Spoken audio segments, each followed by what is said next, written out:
তারপর যত মানুষ ময়দানে মাশারে হাসরের ময়দানে থাকবে সবাই হাঁটু গেড়ে বসে পড়বে।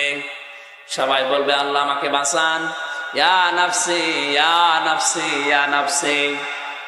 এমনকি মুসা নবীর মতো এত বড় পাওয়ারফুল নবীও বলবে আল্লাহ তুমি আমার উম্মতের সাথে কি করবে আমি জানি না, ওদের দেখার আমার দরকার নাই, তুমি অন্তত আমারে বাঁচাও।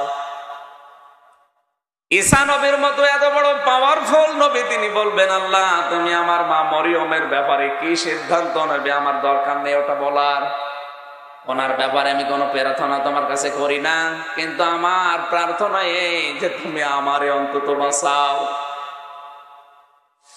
ইব্রাহিম নবী বলবেন আল্লাহ তুমি আমার পিতা আজরের ব্যাপারে কি মনস্থ করছো আমি জানি না, যা ভালো লাগে ওর সাথে করো, আমার দেখার দরকার নেই, আমি তোমার কাছে বারবার বলছি আল্লাহ তুমি অন্তত আমারে বাঁচাও।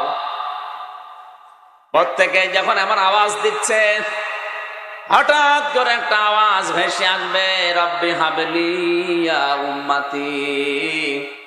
তিনি আর বলবেন না আল্লাহ তুমি আমাকে বাঁচাও, তিনি বলবে আল্লাহ তুমি আমার উম্মতকে বাঁচাও।